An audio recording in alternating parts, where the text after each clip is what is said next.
दोस्तों आज हम सीखेंगे कि इतिहास किसे कहते हैं, इतिहास का अर्थ क्या होता है। इतिहास एक विषय है जो इति प्लस ह प्लस आस, इट मीन्स शब्दों के जोड़ से बना है, जिसका अर्थ होता है यह निश्चित था, इट मीन्स यह होने ही वाला था या फिर ये निश्चित तौर पर होना था, जिसके कारण ये घटना घटी।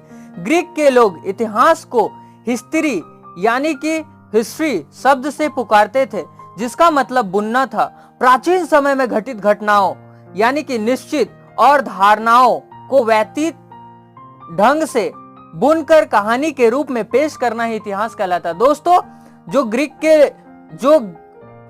के लोग थे वे क्या करते थे कि दूसरे घटनाओं को यानी कि पिछले घटनाओं को वे एक कहानी के रूप में बुन करके वे लिखा करते थे या फिर पेश किया करते थे, जिसे हम आज इतिहास के रूप में जानते हैं। दोस्तों इतिहास की परिभाषा क्या होती है, इतिहास किसे कहते हैं, यह जानने के लिए लोग रिसर्च करते हैं, सर्च करते हैं। तो दोस्तों ऐसी कोई बात नहीं है कि इतिहास किसे कहते हैं, इसे रटना पड़ेगा। इतिहास इस प्रश्न के कई उत्तर हो सकते हैं। आपके सामने कई परिभाषाओं को प्रस्तुत किया गया है, जिसमें से जो अच्छा लगे आप उसका चुनाव कर सकते हैं। तो दोस्तों नंबर 1 पर है इतिहास ज्ञान की वह शाखा है जिसमें हम मानव जाति से संबंधित पिछली घटनाओं का अध्ययन करते हैं, उसे इतिहास कहते हैं। दोस्तों हम जानते हैं कि जो भी पीछे यानी कि हमारे पास्ट में घटित हो चुका है उसे ही हम इतिहास कहते हैं। किसी विशेष लोग, देश, व्यक्ति, इतिहास इत्यादि से संबंधित पिछले घटनाओं की निरंतर व्यवस्थित और सार्थक कथा को भी इतिहास कहा जाता है। किसी भी स्थान पर घटित घटनाओं या उससे संबंधित घटनाएं जो किसी व्यक्ति, समाज और सार्वजनिक क्षेत्र संबंधित हो और उन तथ्यों को क्रम अनुसार विवेचना किया जाता हो, उसे ही इतिहास कहते हैं। प्राचीन से लेकर अब तक मानव जाति से संबंधित परिघटनाओं का साक्ष्य या तथ्यों पर आधारित वर्णन इतिहास कहलाता है। दोस्तों हम जानते हैं कि जैसा कि कोई भी घटना, अगर वो हमारे पास में कोई भी इंसिडेंट घट चुका है तो हम उसे इतिहास कहेंगे। इतिहास के जनक कौन थे, तो दोस्तों चलिए हम जानते हैं कि इतिहास के जनक कौन थे। इतिहास के जनक का नाम हेरोडोटस है। दुनिया के महानतम इतिहासकार सिसिरो ने हेरोडोटस तुर्की को पहली बार फादर ऑफ हिस्ट्री का उपाधि दिया था। इतिहास के जनक हेरोडोटस का संस्कृत भाषा में नाम हिरिदत है। बिशप विलियम स्टाब्स को आधुनिक इतिहास का जनक कहा जाता है। जिसके अतिरिक्त इतिहास की प्रकृति को भी समझना आवश्यक है।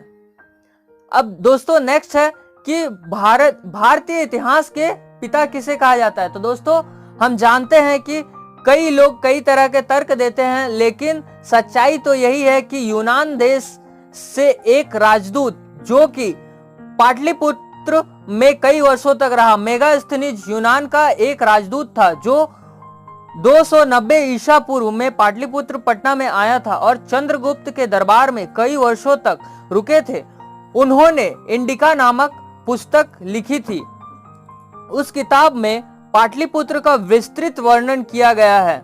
मेगास्थनीज को भारतीय इतिहास के पिता यानी कि भारतीय इतिहास के जनक के रूप में भी जाना जाता है, जैसा कि हम सभी जानते हैं कि तो दोस्तों इतिहास का महत्व क्या है। इतिहास का महत्व सिर्फ परीक्षाओं तक सीमित नहीं है, जैसा कि हम जानते हैं, और हम इसीलिए इतिहास पढ़ते हैं ताकि हम कोई भी कॉम्पिटिटिव लेवल के एग्जाम में आने वाले क्वेश्चन को सॉल्व कर सके। तो दोस्तों इसलिए हम इतिहास नहीं पढ़ते हैं, इतिहास से हम सुधर सकते हैं और इतिहास के बारे में जान करके अपने आप को और बेहतरीन बना सकते हैं। इतिहास का महत्व, इतिहास हमें अतीत में हुए घटनाओं की जानकारी देता है, जिससे हम अपनी अतीत को समझ सकते हैं। वर्तमान और आने वाले घटनाओं को हम ज्यादातर बेहतर समझ पाते हैं, क्योंकि आप जानते हैं कि इतिहास खुद को दोहराता है। यदि हम अतीत की सफलताओं और विफलताओं का अध्ययन करते हैं तो हम आदर्श रूप से हमारी गलतियों से सीखने और भविष्य में उन्हें दोहराने से बचने में सक्षम हो सकते हैं। दोस्तों जैसा कि हम जानते हैं कि अगर हम इतिहास को पढ़ते हैं, इतिहास को एनालाइज करते हैं, तो हम अपने आने वाले इन फ्यूचर उसको हम एक सही डायरेक्शन में ले जा सकते हैं। क्योंकि हम कई चीजें इतिहास यानी कि हिस्ट्री से सीख चुके होते हैं और ये हमारे भविष्य के लिए काफी काम आने वाले होते हैं। तो दोस्तों, आई होप ये वीडियो आपको पसंद आया होगा। अगर ये वीडियो आपको पसंद आया है तो प्लीज लाइक करना ना भूले, जिससे मुझे मोटिवेशन मिलती है आप सभी के लिए वीडियो बनाने के लिए। और अगर आप इसी तरह के वीडियो चाहते हैं तो प्लीज मेरे चैनल को सब्सक्राइब कर दे और इसे शेयर करना ना भूले, ताकि आपके दोस्त इसे जान सके और इतिहास किसे कहते हैं इसके बारे में एक सटीक जानकारी मिल सके। तो थैंक यू एवरीबॉडी, फिर मिलते हैं नेक्स्ट वीडियो में। जय हिंद।